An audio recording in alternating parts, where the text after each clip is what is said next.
Welcome, everybody, to the fourth episode of the Found Consciousness podcast.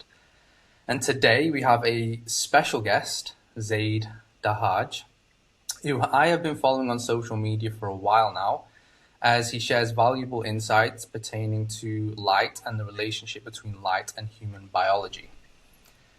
He presents this knowledge so clearly and beautifully and scientifically, which is what drew me to his fascinating work. And Zade is a Circadian Biology Coach and educator, teaching people about the wisdom of light and its interactions with our divine bodies. In other words, he's our modern-day heliotherapist, helping people to heal their minds, bodies, and souls using sunlight. And today we're going to learn all about the circadian biology, so please put your distractions away and tune into what I think is going to be an enlightening conversation. So firstly, welcome, Zaid. Delighted to have you on today. Yeah, thank you, brother. I'm very excited for this. Okay, I think the best place to start now, I sort of start with all my guests, is kind of what's your story? How did you get into being a circadian biology? Like what led you up to that? Yeah, so for me, I've always been a competitive athlete. I played soccer more specifically, or football for the European audience. And I started playing that around the age of 4, influenced heavily by my father. He was very big into the game. And so I got into it from an early age. And pretty quickly, I knew that I wanted to play at a professional level, or at least pursue it to some degree at a professional level. And so from the age of 4 to around the age of like 24, 25, a good 20 plus years, I spent my life and I dedicated my time and energy to trying to obtain that objective. And so fast forward to, 17, 18 years old, that's when I started to travel the world a little bit to gain an opportunity at getting a contract. Went to different academies, played in Costa Rica, Ireland, England. That has been a very awesome experience. But around the time of 18, when I was going back and forth between England and Ireland, I received news that my dad had a second heart attack within the span of a year. And so that was something that was always heavily on my mind. I mean, he experienced a myocardial infarction, which is often called the widowmaker. And over time, he gradually went into a coma. And then from there, he did pass after being in hospice care. And so that's what really allowed me to expand my awareness when it comes to overall holistic health, because I was always interested in it to some degree, being an athlete. But that's the experience that really set me into a whole different path. And so I put soccer down. I decided to move away from that. And I pursued education in holistic health, from nutrition to supplementation to detoxification, over the next few years following that experience. And then from there, it took about 5 to 6 years to stumble upon circadian biology, which is where I really found myself resonating heavily. And so I just decided to go full on in that. And so it's taken on a life of its own. I'm obsessed with everything in relation to it. And I love educating on it as well. So that's why we're here. Thank you for sharing that. And I kind of resonate deeply with that. Sorry to hear about your father. I also lost my father to multiple sclerosis, and what they call multiple sclerosis. But a lot of it was due to medical error and intervention. And that was also my awakening into holistic health, holistic living. So kind of really feel that. And I think kind of the best place to start, just to introduce our audience. Some of you might have already heard the term circadian rhythm, circadian biology for the last few years. It's really took a almost become a trend in a way. But what is circadian biology? What is the circadian rhythm? Maybe we'll just start there. So circadian biology is essentially just describing how the human body functions through a circadian lens. And so if we take a look at every aspect of the body, it is quite literally circadian in nature. Whether you look at the fact that our skin contains light-sensing opsins, which are proteins that are actually attuned to specific wavelengths of light from the sun, whether you look at something like the suprachiasmatic nucleus in the brain, which is the master circadian clock, and how that sends the signal to all of the peripheral clocks in the body linked to every cell, tissue, organ system. It's quite comprehensive, but the entire body from head to toe is built around the circadian mechanism. And so when we're talking about circadian rhythms more specifically, that just describes the about 24-hour cycle that we follow, which is dictated by both the light and dark cycle. And so the solar cycle plays a big role in this, but the dark component also plays a role in this. So we can really view it from the perspective of the body being in tune with where it is in time and space in relation to how the sun, the movement of the sun, and also the movement of the moon. So the solar and lunar cycle both together in one coupled system. And so that dictates everything from immune system function to cardiovascular health to, brain function, even down to the production of neurotransmitters, hormones, endogenous peptides within the body. Like I said, it's quite comprehensive, but it does control everything, which is why I basically view circadian biology as the bedrock of health. And so the way I approach it is I start with that foundation, that bedrock, and I extend that circadian lens to every single aspect of health, whether it be nutrition, in the form of chrononutrition, whether it be the administration of supplements, and so on and so forth. So we're like almost like a clock, and it's the sunlight, the lunar, and the solar cycles that are really impacting and signaling our body to run a certain way, a rhythmical way, in a sense. And so, like every time I do these podcasts and speaking to various people, it always sort of leads back to rhythm. So, in your opinion, in your experience, what is that disruption in the body or in someone's life in relation to the lunar and solar cycles that creates disease or this non-rhythmical system within the body? Yeah, so there's a duality here. I mean, circadian alignment is where we want to be. That's when, we're in touch with the movement of the sun, the movement of the moon, and the light and dark cycle in general. So watching sunrise, for example, puts you into circadian alignment. Grounding has an independent effect on that. But on the opposite side of that end, you have circadian disruption, which is a huge problem if you actually study the scientific literature.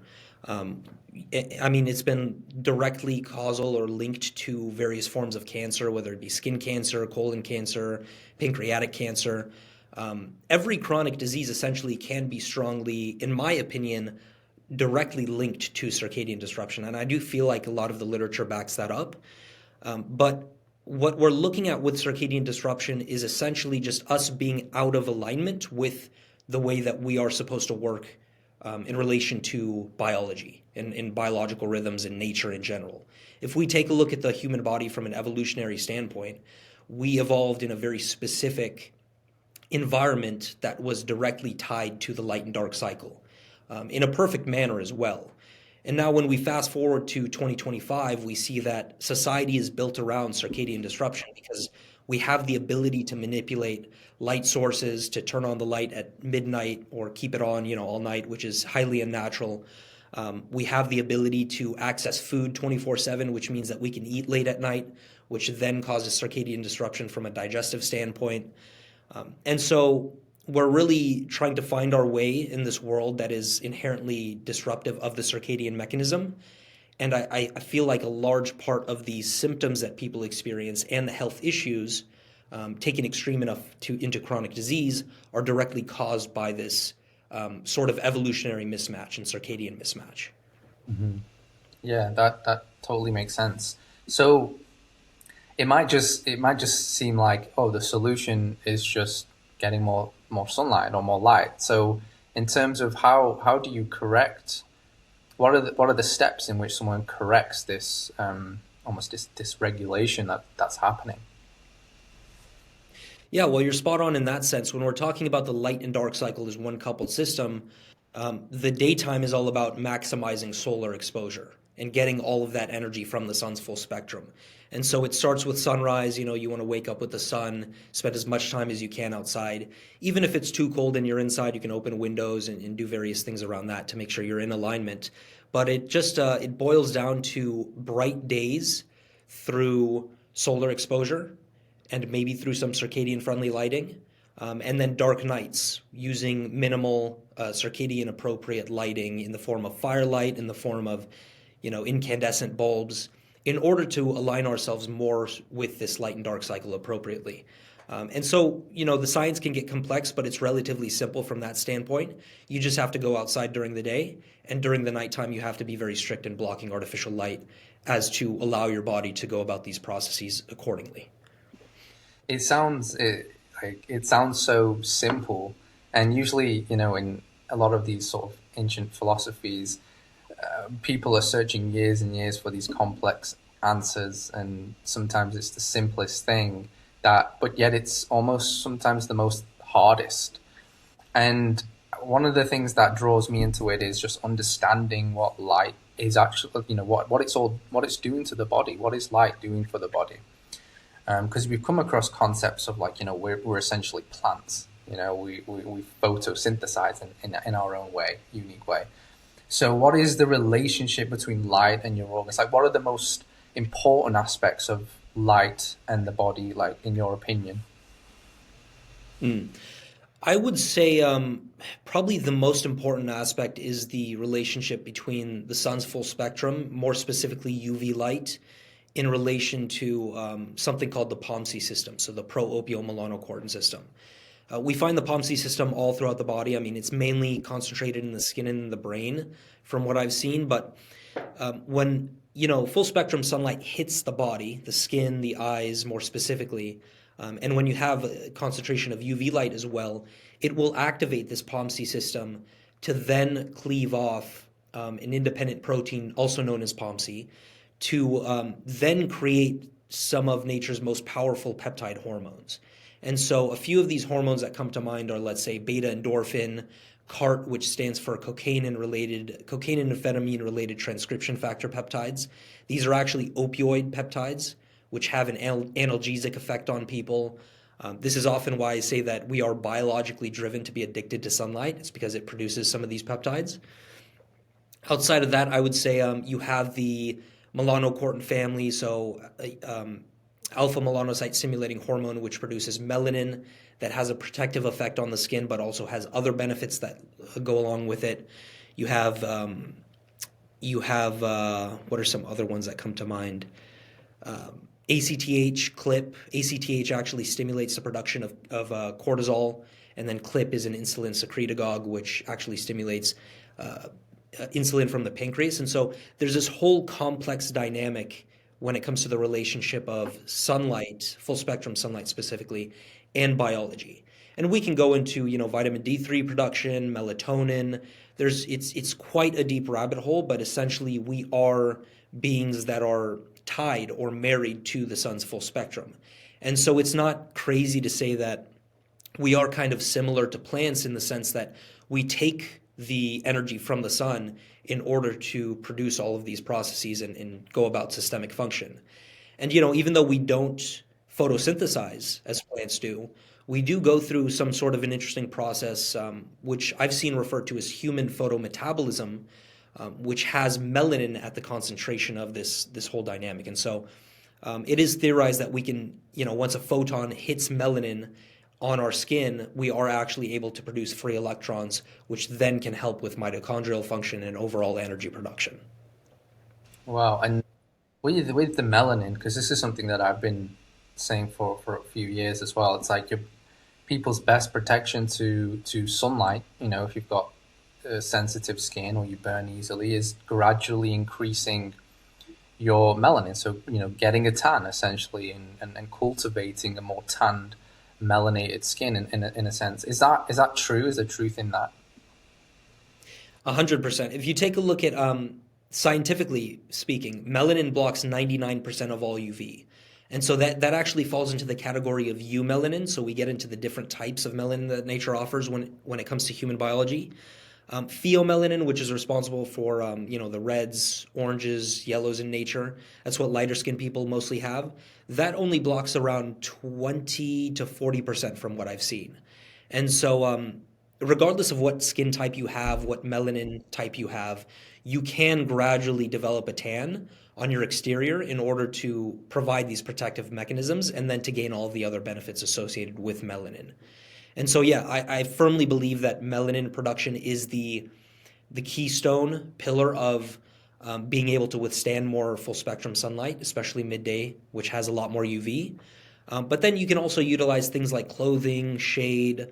Nature already has this built in. If you take a look at a cat or a dog, they have that instinctual drive and understanding, or that intuitive awareness to seek the sun, but then get out of the sun once they feel that they've experienced excessive heat. So it is incredible to view human biology from that standpoint when we can understand that we have these intuitive faculties available.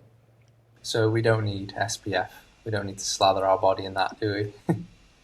No, I'm not a believer in SPF.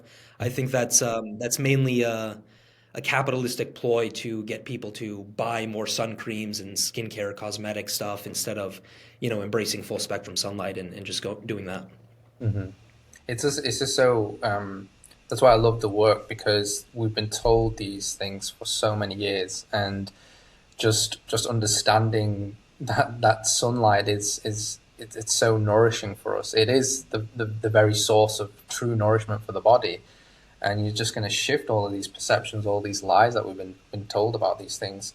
I wanted to know your thoughts about the relationship between light and water in the body, if that's an area Mm. of research which you've talked about. Yeah, I've only studied this at I guess at a surface level. So the relationship between light and water is very interesting. It's certainly a coupled system. So if you think about like light, water, and magnetism as three legs to a stool, they are all interconnected in countless and unfathomably complex ways. And so we do know that near infrared light from the sun actually structures, quote unquote, structures water. It is able to create this form of water that is, Dr. Gerald Pollack coins it as easy water, exclusion zone water. But I'm more of a fan of calling it as, coherent domains or something along those lines in relation to the work of Dr. Jack Kruse. But essentially, near infrared light structures water to then undergo a transformation, which has a very beneficial effect on the body. So, any hydrophilic surface in the body, especially around the arteries and the blood vessels, is able to, it mostly contains water. And so it can undergo this transformation. And the reason why Pollock has called it exclusion zone water is because he has seen that when near infrared light hits that source of water and undergoes this transformation, it is actually able to exclude a lot of things from that hydrophilic surface. And so I'm very interested in this in the sense of preventing chronic heart disease or any cardiovascular dysfunction because this essentially means that very few things can actually penetrate the barrier of exclusion zone water, especially LDL, HDL, any of these cardiovascular metrics that we focus on. And so that it basically turns the entire paradigm of heart disease upside down. And so we need to utilize this exclusion zone water naturally by just sunbathing and making sure that we are in alignment with the sun's full spectrum to then take advantage of various aspects within biology. And we even have research to show that infrared light in and of itself can propel blood flow. It can actually be an energy source to where we are able to propel blood flow more effectively so that we get the most out of blood in relation to all other parts of the body. So it's a deep rabbit hole. I would say that Dr. Gilbert Ling is another foundational person to study in relation to this work, but it's also something that I have to learn more about because it goes so deep. Yeah, thank you. No, that was a really great explanation. And it's also the fact that light, from what I understand, also helps the body build this structured or water or this coherent water within the body as well. So if we're not actually getting efficient, sufficient light, natural light, full spectrum light, then this is also tarnishing that aspect of the body as well. Um, I wanted to talk to you about sort of like where is this light hitting us? Of course, being naked in the sun, that's going to be just the most optimal way.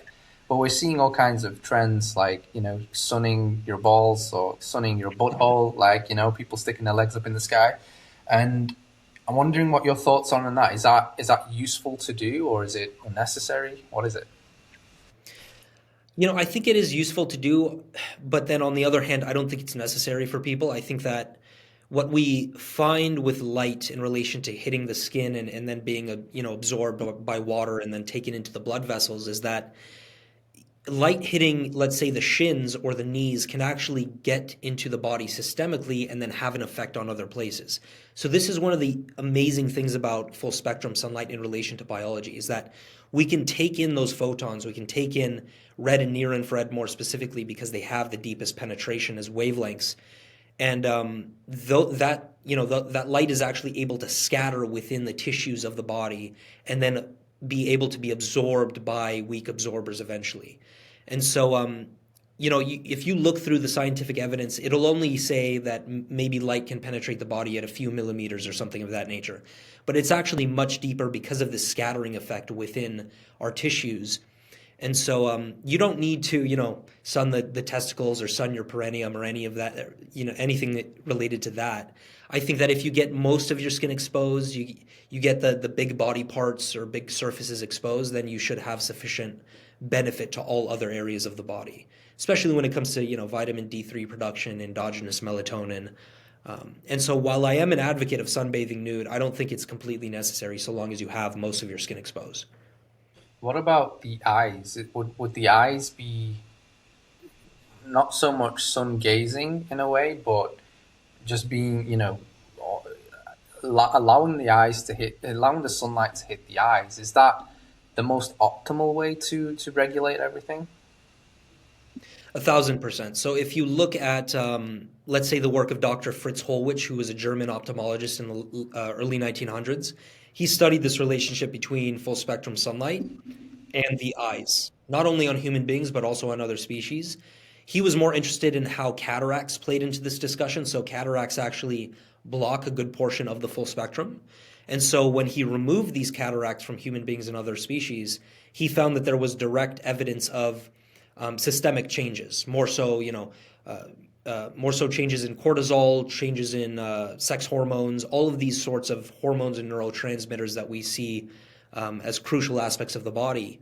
And so just being outside with no filter or lens is going to be the number one most important thing to do. So that means no sunglasses. That means if you have contact lenses, then be sure to spend dedicated time sunbathing without any contact lenses to allow the full spectrum in.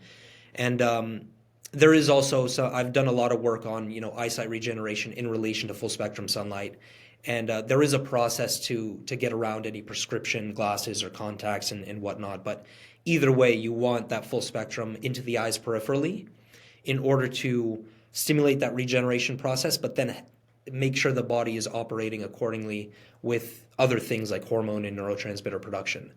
And then outside of that, there is a role for sun gazing, I think. I've covered that as well. But it can only be done, in my opinion, at sunrise, sunset, with a very specific framework as to not damage the eyes because, if you try to look at the sun during midday with eyes wide open, it's an impossible task and you will damage your eyes. So I'm very careful around that. Is that a matter of the intensity of the UVs?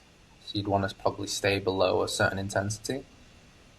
Yeah, I believe it's the UV plays a big part in this. Glare also plays a big part. So if you're around any surfaces like water, or if you're around high altitude, you want to make sure to avoid glare where you get that intuitive reflex to look away because that is going to be damaging. Hmm. Yeah, that makes a lot of sense. So people with normal prescription glasses, or even just like indoors with windows, I saw a post that you made and it was so fascinating. You showed a picture of a man's face, a truck driver, I believe it was, or something like that, who had only received light most of his years on one side of the face. Can you explain a little bit about light through windows and maybe that particular case?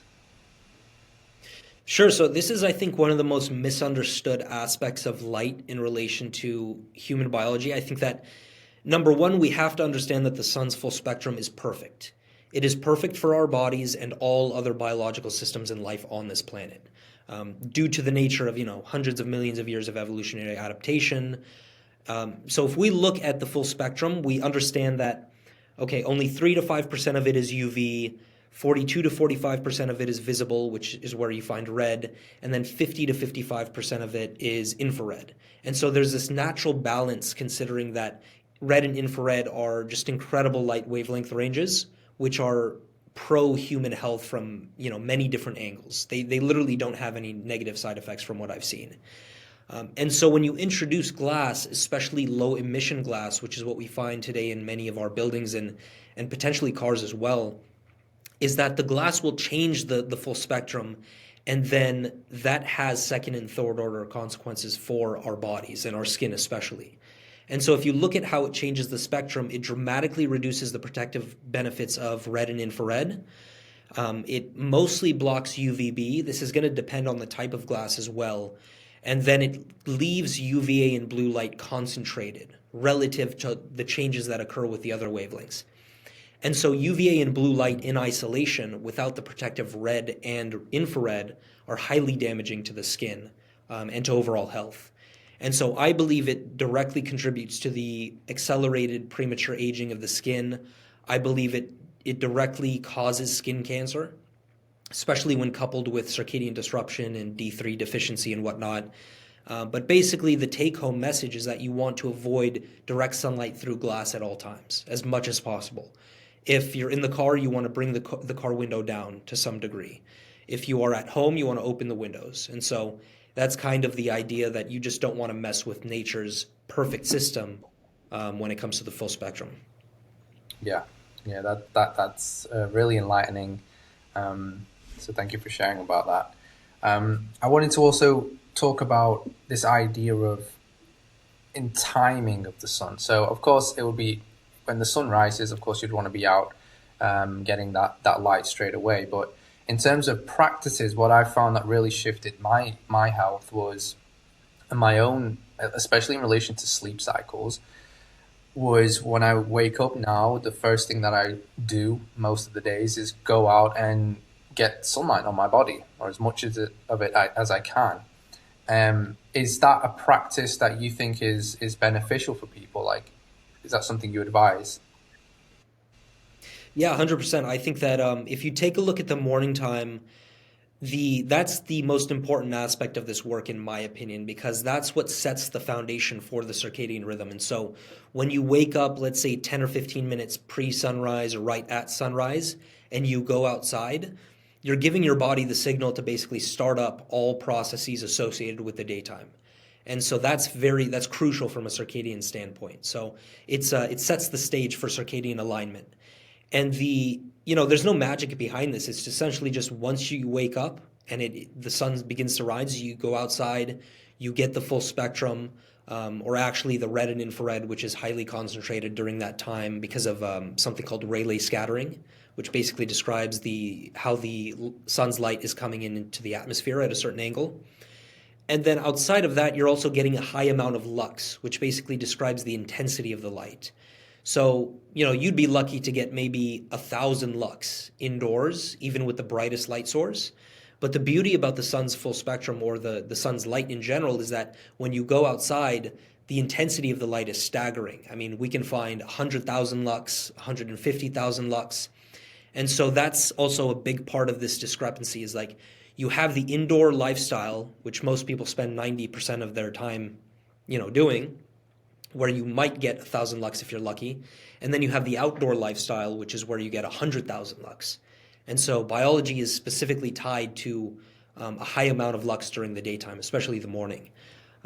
And then, that sets the stage also for UVA to come in shortly after sunrise, maybe about an hour after, depending on where you are.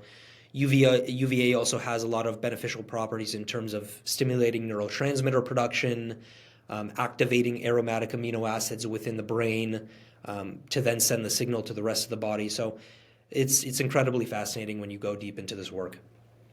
Yeah, it definitely shifted my health. Like, I started to notice a huge benefit in just when I would sleep, and I was essentially getting up at the same time every single day, which was like 7:26 in the morning.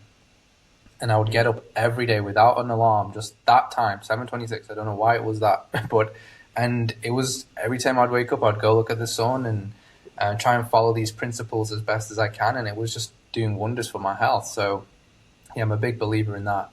I want to sort of trace a little bit back, because you did mention about vision, and I believe that light in the eyes does and can help with vision.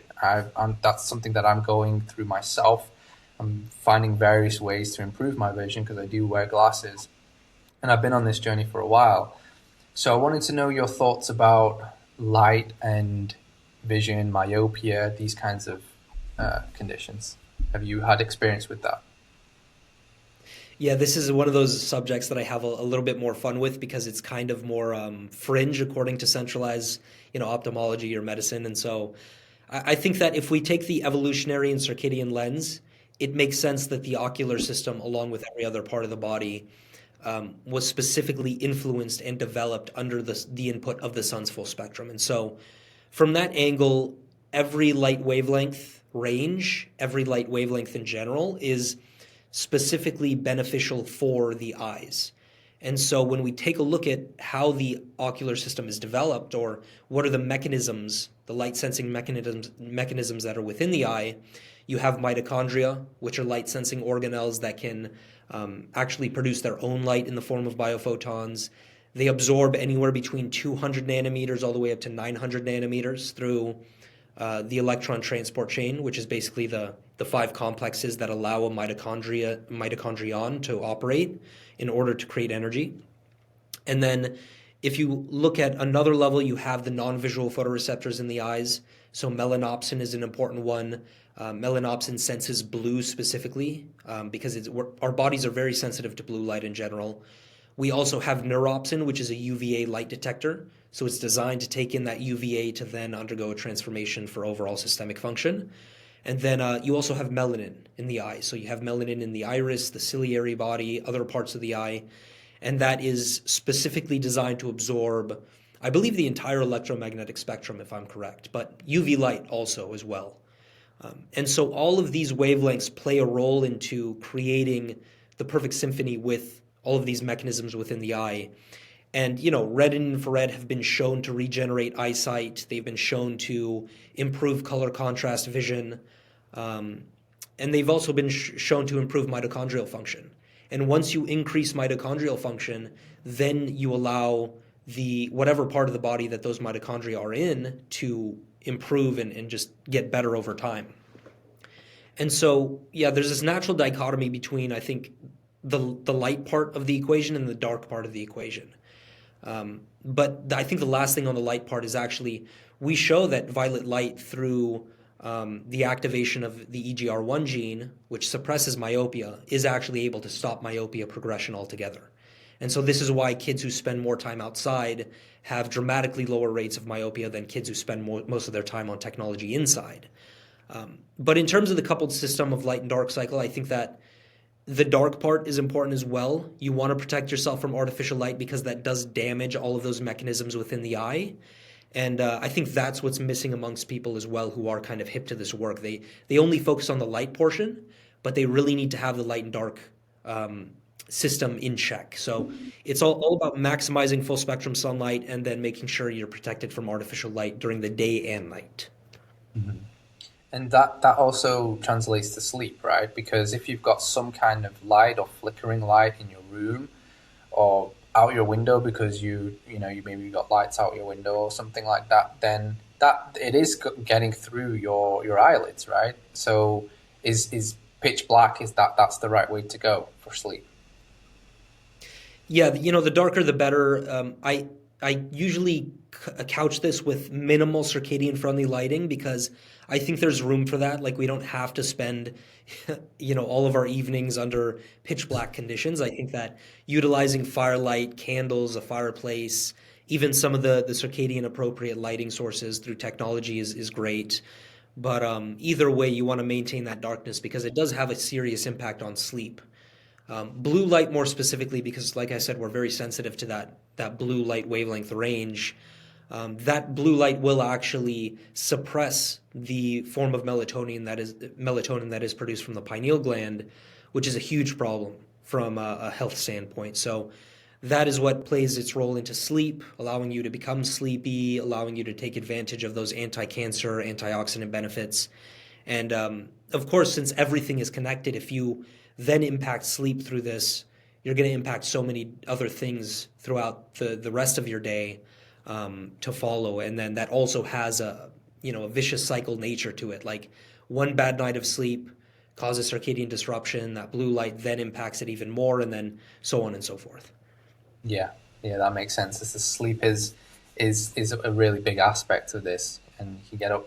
It got me thinking about not having a good night's sleep. You get up and you feel grumpy and stuff, and I was wondering if you have any research or thoughts or ideas about sunlight specifically, the full spectrum light, and emotions and our emotional body. Is that something you've looked into as well? I would say, from a scientific perspective, certainly, because, like I mentioned with UVA, these aromatic amino acids within the body are actually able to absorb UV light in general. But UVA is unique, especially in the morning time, because it is able to hit these aromatic amino acids. So let's say you have phenylalanine is one, you have tryptophan as another, and then you have histidine, which is another aromatic amino acid. So more specifically, if we look at phenylalanine, let's say UVA hits phenylalanine, then it undergoes a transformation, and phenylalanine becomes, I believe it becomes tyrosine, which then is the precursor to T3 and T4, so these thyroid hormones. And then T3 and T4 then go into the creation of dopa, which is dopamine, adrenaline, noradrenaline. And so there's a direct link between the sun's full spectrum and neurotransmitter production, which then impacts your emotional body very heavily. And so from that, scientific perspective, I think it makes a lot of sense. And outside of that, if you want to talk about the more esoteric things, I mean, or at least the more intuitive aspect of this work, we all feel the benefits of full spectrum sunlight. I mean, your skin literally gets goosebumps when you first get that hit of light. And so I think there is a big spiritual and emotional component that transcends the scientific as well, which is huge. Yeah, it's like my wife came to me the other day. We live here in Azerbaijan, Baku, and it has a beautiful summer, and actually winter's pretty decent here. We get a lot of sunlight, and it was beaming sunlight into our apartment that we live in. And she walks in, she goes, "If you want me to be happy, I need to live somewhere with lots of sunlight, you know." And it's just this idea that when the sun comes out, the mood shifts, something shifts, and we could try and look at that scientifically, but there's also some divine nature or ordinance to it. And yeah, I mean, the sun is something that the ancients and different cultures and traditions have worshipped. They've set mythologies and whole traditional beliefs and understandings and practices based off the sun. And so it's like all of it sort of leads there, you know. So yeah, I'm interested because your content is very scientific and quite nice to read in that aspect. But yeah, what are your sort of spiritual understandings of sunlight? What are your beliefs about it internally?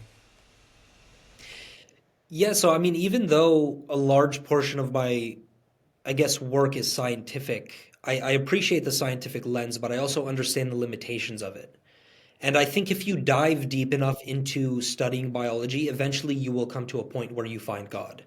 And I think I mean, it's just undoubtedly you will find something spiritual or divine about the way our bodies work.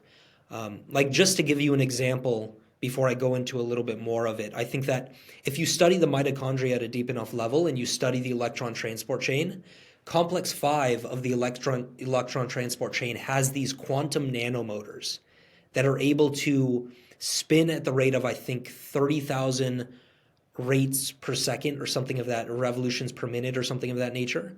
So that is just one example of how incredible biology is, which points in the direction of the, ineffable, the divine. And so I'm a firm believer in the spiritual aspect of sunlight exposure. I think that it has the ability to disinfect any negativity within the mind or within your spirit. And funny enough, there's also evidence to show that UV has disinfecting properties on certain bacteria as well. So there's a big connection there. But outside of that, I think that ultimately it connects you to how interconnected everything is. Like when I sunbathe and I sit there and think about the fact that the sun is not, 93 million miles away, and the fact that that light source is deeply connected with like the smallest components of my cells, and it's allowing the body to operate efficiently, like that's something that puts me in a very spiritual and emotional state. And I think that it just goes to show how everything is interconnected. I think that's the foundation of this all. It's just and I guess that's, you can explain God through that. Like God is just interconnectedness and wholeness and unity, right? And so I think I have to write more about this because it's not something I write too often about, but that's a good question that you asked. I really like that. Yeah, that's great because it's like the scientific understanding is it's so there, and I'm certain you have those beliefs and practices and the way you see the sun in a spiritual perspective, and just sort of, it's all about blending them in. It's all about kind of having this cohesive interplay between both understandings and philosophies. And it's like, yeah, the sun, when like you can be anywhere in the world and everyone can see the sun. And in a lot of spiritual practices, it's like the magnetism of the sun is woven within us. It is us in a sense. It's a body of energy and pureness and light, and that is within all of us as well. And so that's why I think we can all look at that and feel it on our bodies and experience some divine nature because it is us in a way. And yeah, so I And, really love that. Yeah. yeah, sorry to interrupt, but we literally are beings of light as well. We produce our own light from within in the form of biophoton emission. And so when you also study other religions and cultures, I mean, other cultures in the past have definitely worshiped the sun, but if you take a look at all the Judeo-Christian religions or, monotheistic religions, then you find that light is an integral part of their narrative. Like, let there be light. Or it even finds our way in our culture. Like some people will say, you look incandescent or you're glowing. And so you find all these points of evidence that really point in the direction that light is the foundation of reality, and it's just it's beautiful. Yeah. Light is the foundation, but it's also it's like you have the light side and the dark side, and you can explain a personality based off that. And yeah, so it's wonderful. It's so interesting. I want to sort of touch on, just before we sort of finish, to sort of like the main aspect about what people think about when they talk about sunlight and skin cancer, right? Vitamin D. These are like the main things that are thrown around. So I heard you mention vitamin D before. I'm wondering if you could talk about that, the need for vitamin D supplements. What are your thoughts about this? Yeah, so vitamin D3 is very important. I think to quickly address the difference between the sun's full spectrum in relation to D3 production and supplements. So when we take a look at UVB specifically, this is a light wavelength range responsible for vitamin D3. You can't actually produce D3 unless UVB is present. So it's directly linked to that. The skin and the body in general is a perfect one-way street to synthesize vitamin D3 with UV light from the sun. And so we need to understand that foundation. It is perfect in its operation. And so if we take a look at vitamin D3 supplements, we find that through the work of Dr. Alexander Wunsch, he actually describes how there are some very big holes and flaws within the supplement industry in relation to D3. For example, it goes through a different transport route compared to vitamin D3 from the sun. It doesn't get absorbed as effectively. There's a huge genetic variance as to whether it'll work or not. And I think ultimately there are also other vitamin D metabolites that cannot be acquired through a supplement. And so I think people need to move away from this idea that a pill is going to solve their problem when it comes to vitamin D3. That's not to say they're completely useless. I think there may be some use case, just like melatonin. But either way, the most perfect way is to get it through UVB exposure directly on the skin. Outside of that, I think that if you study the benefits of vitamin D3, absolutely incredible across the board. It's anti-cancer. It shows so many other properties within systemic human health. It is actually responsible for stimulating the processes of apoptosis and autophagy. So apoptosis and autophagy are designed to protect our body from cancer. Apoptosis meaning programmed cell death. Autophagy is basically like the recycling process that our cells go through within the body. And so that's integral to understand.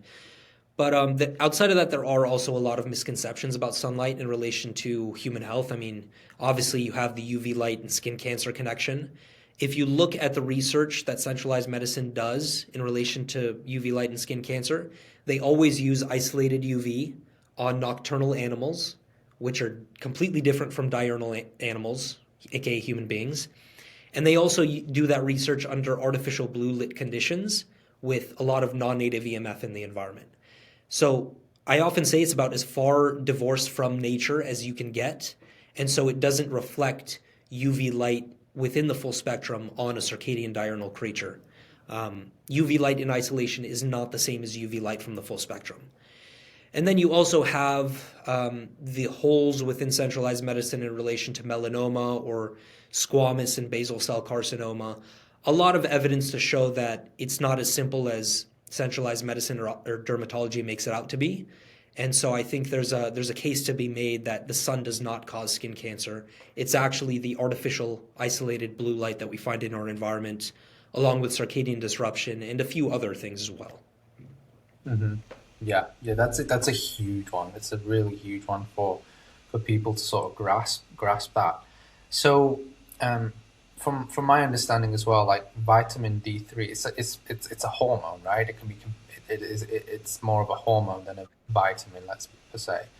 And when somebody is low in D3, they can easily take supplements. But is your recommendation, maybe there are other factors, there are other sort of cofactors, magnesium and different sort of minerals and things that you can talk about, but in the light aspect, is it just plainly getting more sunlight on the body? Yeah, there's a seasonal variation, certainly. So it depends on your latitude, depends on your genetics, your skin type. For example, darker skinned people need to spend more time under direct midday sunlight in order to synthesize the equivalent amount of D3 compared to a lighter skinned person. And it's interesting to think about lighter skinned people in relation to how they evolved, because they essentially evolved lighter skin in order to absorb more of the sun's full spectrum at higher latitude, because higher latitudes offer less solar power, essentially. Yes, it is about getting more sunlight exposure in general, but again, we go through the seasonal variation because what's interesting is that nature is, as we follow the idea that nature is perfect in its creation of biological systems, melatonin during the wintertime can actually tie to the vitamin D3 receptor. And so this is why during wintertime you also want to maximize darkness when it gets dark. You want to block artificial light in order to produce more of that pineal melatonin. And then in general, you want to get outside.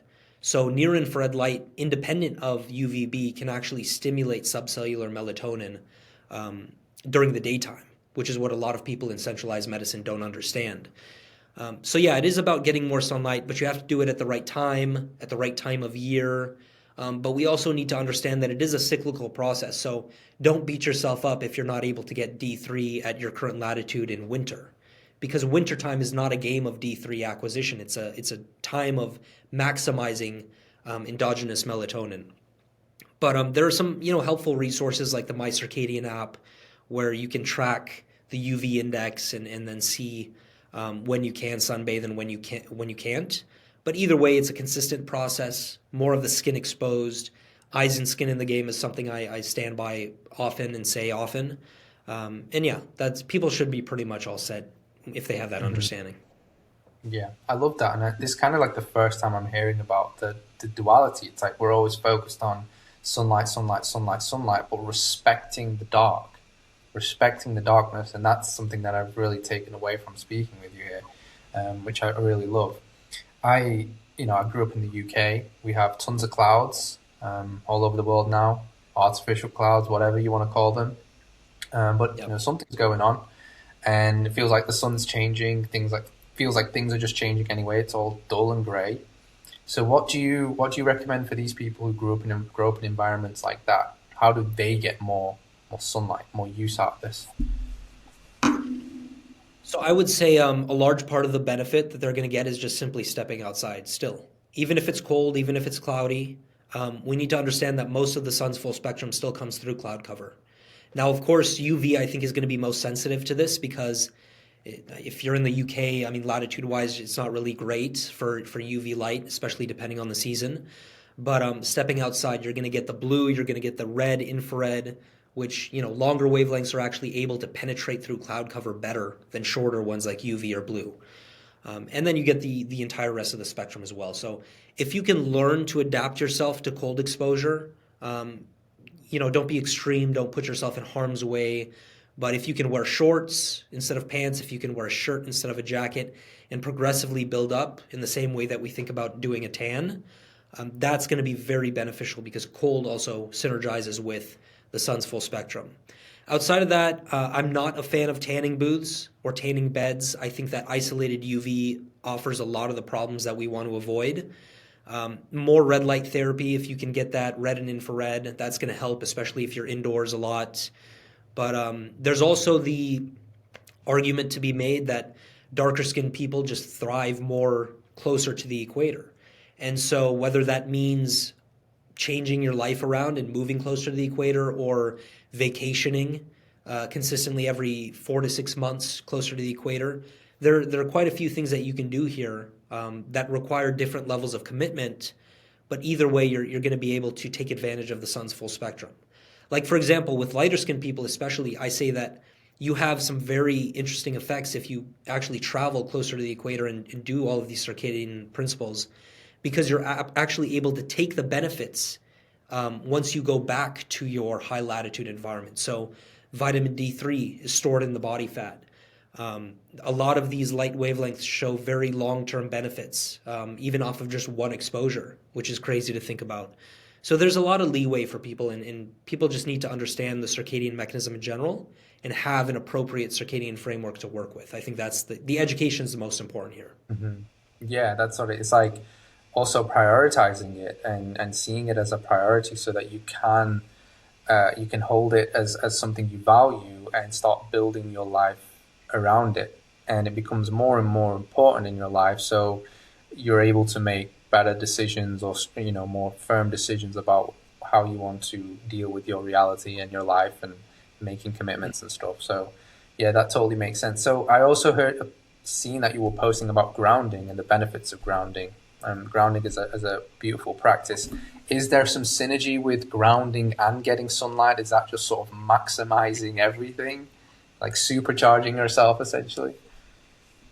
I firmly believe so. I mean, if you, again, from the evolutionary circadian lens, like we were designed to be connected to the earth, and we were designed to have most of our skin absorbing that full spectrum. So if you take a look at grounding, I just think it's incredible, even outside of the scientific framework. But I do like to explain it in the scientific sense because there is some very real and strong evidence to support grounding. I mean, you can talk about the living matrix in our body, which is a system made of collagen and ground substance that can transport electrons to any area of the body that needs them. You can talk about the eccrine sweat glands on our feet and hands that have semiconductive potential, that are able to absorb the negative charge coming from the Earth's surface. You can talk about the electron transport chain within the mitochondria. Again, as the name suggests, designed to transport electrons to then facilitate energy production. Even every aspect of the body is either semiconductive, piezoelectric, flexoelectric, photoconductive. Viewing biology from this lens is actually way more fascinating than any of the other stuff that I've seen. And so you can think of the body as a very sophisticated, arguably the most sophisticated battery, the most sophisticated clock. And it is designed to be in connection to the earth, absorb the sun's full spectrum, get cold, get hot, and then, be tied to the light and dark cycle as well. Mm-hmm.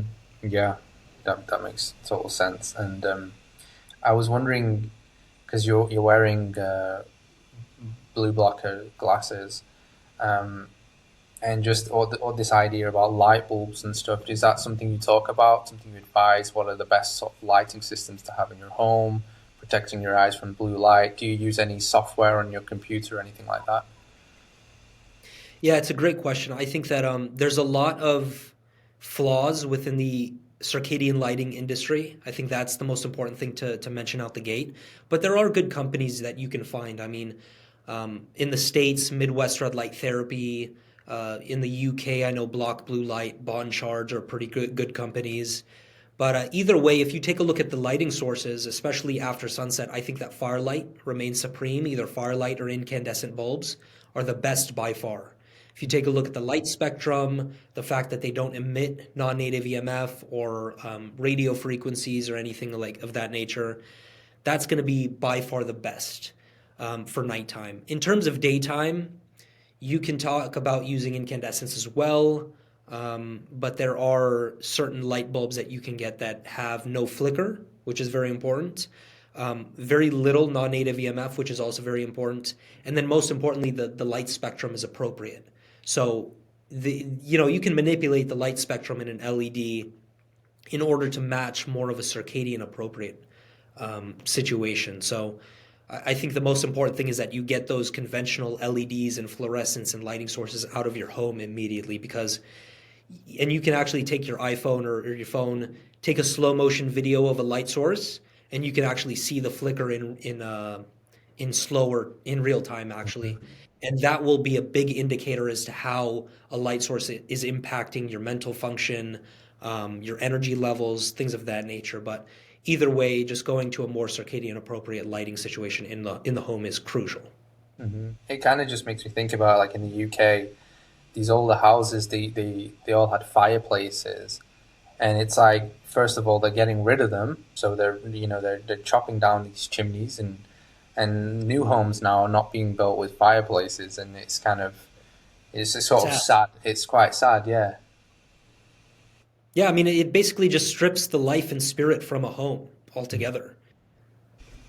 Absolutely, yeah. It's like gathering around a fire and just seeing the sparkles and the light from the fire and having talks or eating or whatever. That's beautiful. It's almost like it's been stripped away from us. It's quite shocking and sad. This has been just a truly enlightening conversation. I've really thoroughly enjoyed just speaking with you. You have a massive knowledge, and I haven't even talked about, there's so many other things I would love to speak about, light in the microbiome, light in the fascia. But, I'm trusting and hoping we can save that for possibly another episode. That would be amazing.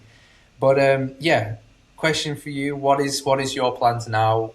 You're a circadian biology coach and educator. Do you have things in the line for 2025? And yeah, let us know about that. Yeah, well, first, thank you for inviting me. It's been a lot of fun. Definitely one of my favorite podcasts I've been on. I would say 2025, definitely working with more clients, trying to bring a circadian appropriate framework and lens to people's everyday health. The 2 a.m. podcast is something that I'm heavily focused on as well.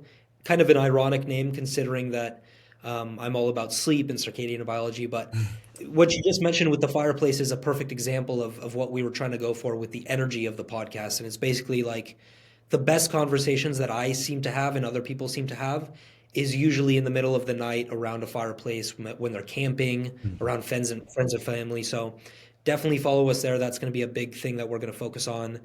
And then outside of that, it's just more education. I think it's, I find myself noticing that I have to repeat a lot of the same concepts just to make sure it's within the intellectual playing field. And I have to tackle bad ideas quite a bit, but it's just going to be about repeating more of the same and trying to get my message out there as much as I can. Yeah, amazing. I really look forward to seeing more about what you're going to bring out, hopefully tuning into your podcast and just seeing you on different kinds of podcasts as well. And so I'm excited for that. Where can people find you as a coach, your 2 a.m. podcast? Where can people find you? Yeah, so Zaid Dahhaj, ZaidKDahhaj on Instagram, Twitter, Substack. Also the same with the website, just with www.com. And then the 2 a.m. podcast is on all platforms, but you can find that also through my pages. So either way, those are some of the best spots.